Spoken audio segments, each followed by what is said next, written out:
Hey there, and welcome to the Minimalism Challenge.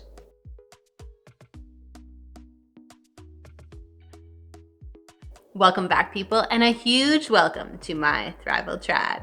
If you haven't met me before, my name is Lexi Tommy, and this is my Thrival Guide. Every Thursday, I sit down and I talk to you about how to get your life together. It's a fun little channel on adulting, and it's going to help everything in your day-to-day go much smoother. So stay tuned today and subscribe below so I can keep coming back at you every Thursday. So how are you? I hope you are good today. I am here to talk to you about your minimalism challenge and get you on your go.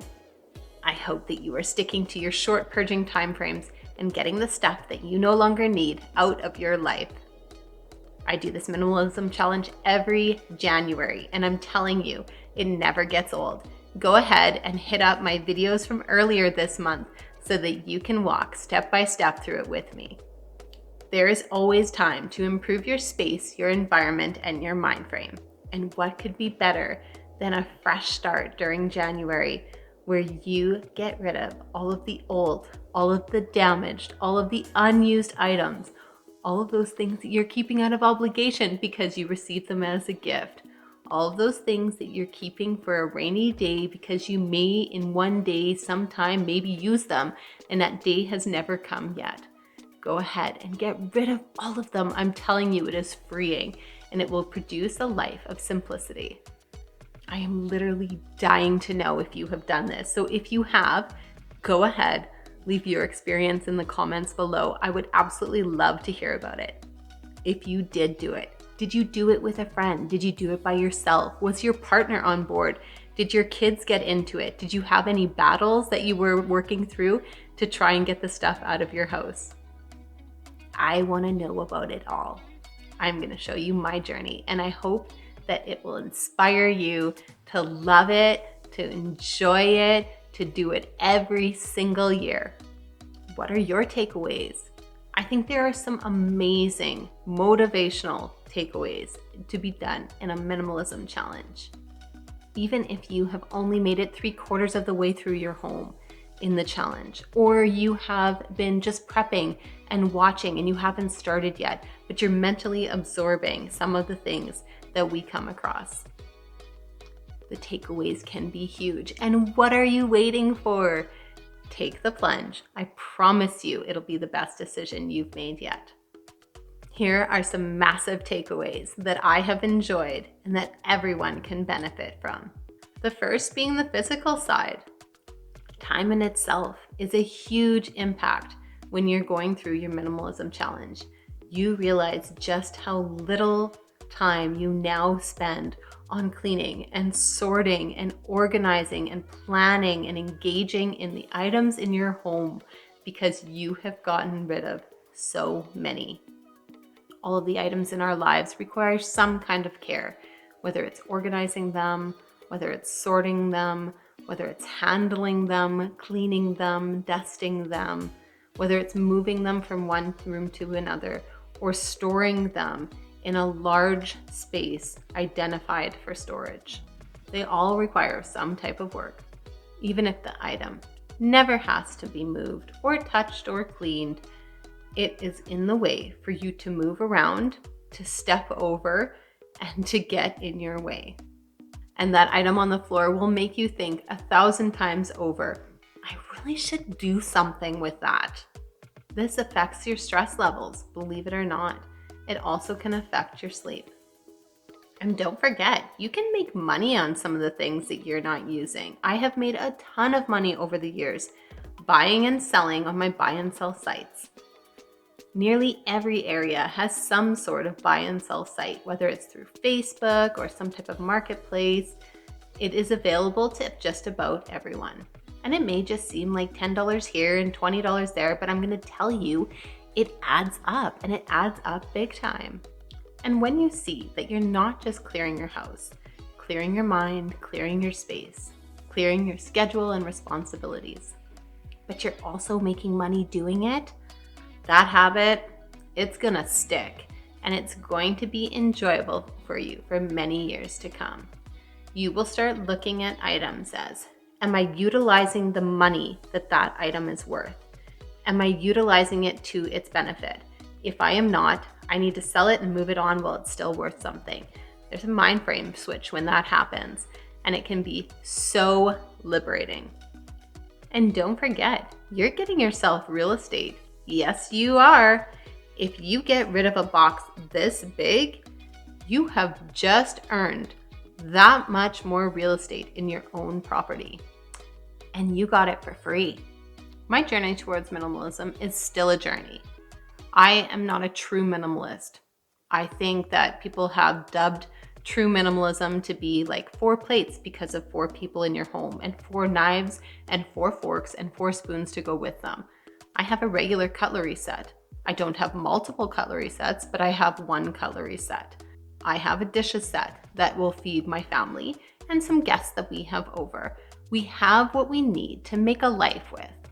But I have to say, my journey towards minimalism was fairly natural. One day it just clicked, and I was like, this is for me. This is definitely for me. I started to realize that it wasn't actually the items that I loved. It was the space between the items, the clean space between the items that brought me such joy. When I go into my linen closet, for example, and I see 2 stacks of towels, I like the open space in between them. Then there's the emotional side of minimalism. There are some huge emotional benefits. Even though minimalism can be emotionally taxing at times, when you're first starting out, there are some massive benefits that come from minimalism in the emotional end. Number 1 on the list is freedom. Freedom from things. It can be exhausting going through stuff. Imagine if you kept it and didn't go through it at all. How exhausting would it be then? There is a definite problem around decision fatigue when you're going through the items in your home and that you own. But don't worry, I'm going to do a whole video on decision fatigue to lighten the load.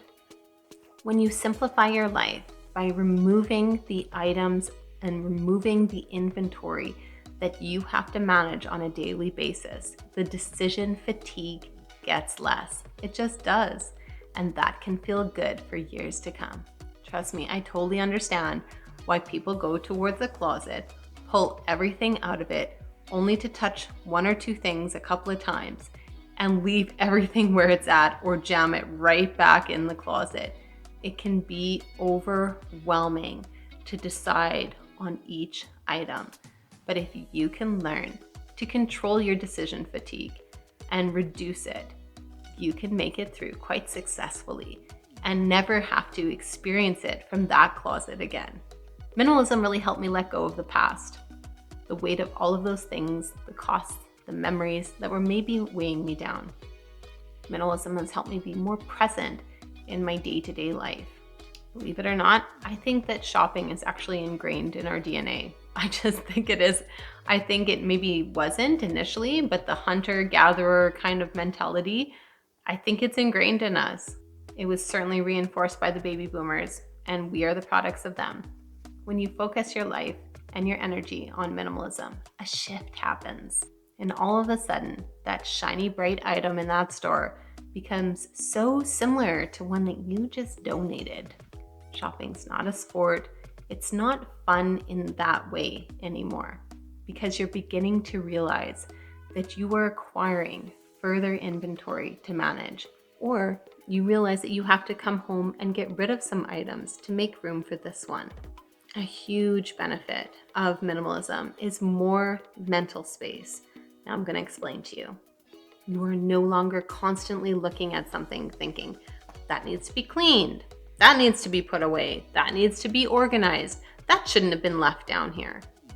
Trying to take a mental inventory of absolutely everything, where it goes, where it came from, where it belongs, if you even have a designated space.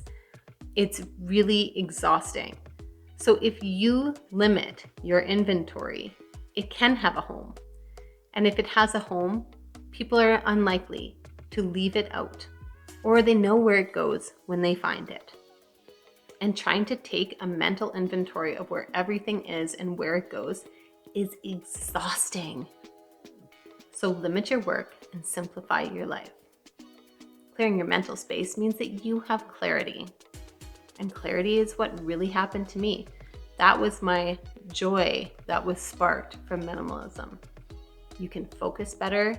You can organize your space to be functional and work like a well-oiled machine. Which brings me to my next point. When you have less stuff, you can clean your home in no time flat. If you have minimal inventory and an inventory that has a home, you can clean your space so much quicker than if you are trying to accommodate the mass amounts of inventory and items in your day.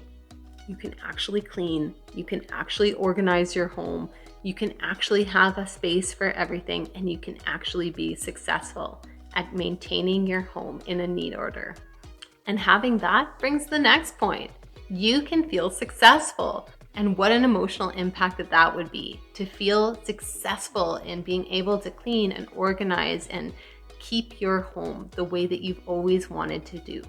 Minimizing your home, decluttering your space, it can help so many with all kinds of different afflictions. It can help those that have busy schedules. It can help those that are raising a busy family.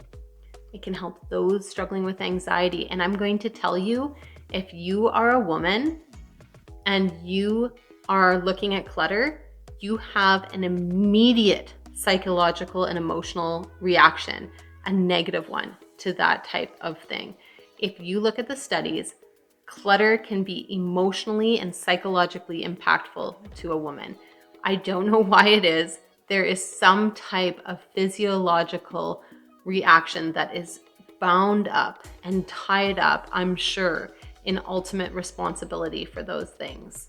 Maybe it's part of nesting, I'm not sure, but it can have a negative effect on you if you're not careful. It can also help people who are struggling with items that talk to them, and I'm gonna let you know how they talk. They will talk to you in words that shame you for buying them in the first place, for spending too much money, for not utilizing them the way you had hoped to utilize them, for not using them with your children because you wanted to do a little art project. These items can talk to you and can create a negative impact in your life. Lastly, when what you have left is useful, is loved, is exciting and interesting, and you enjoy it, you will be living quite a happy little existence. You may find that you can achieve actual gratitude and that you can enjoy your home and space again. I hope this was so fun for you. I hope you enjoyed watching my journey, and I hope you comment below so that I can hear about your journey too. If this video helped you, let me know in the comments below. Like and subscribe so I can keep coming back every Thursday. I want to thank all of the Thrivers for coming back week after week. I couldn't do this without you. Welcome, Thrivers, to my Thrival tribe. We'll see you soon.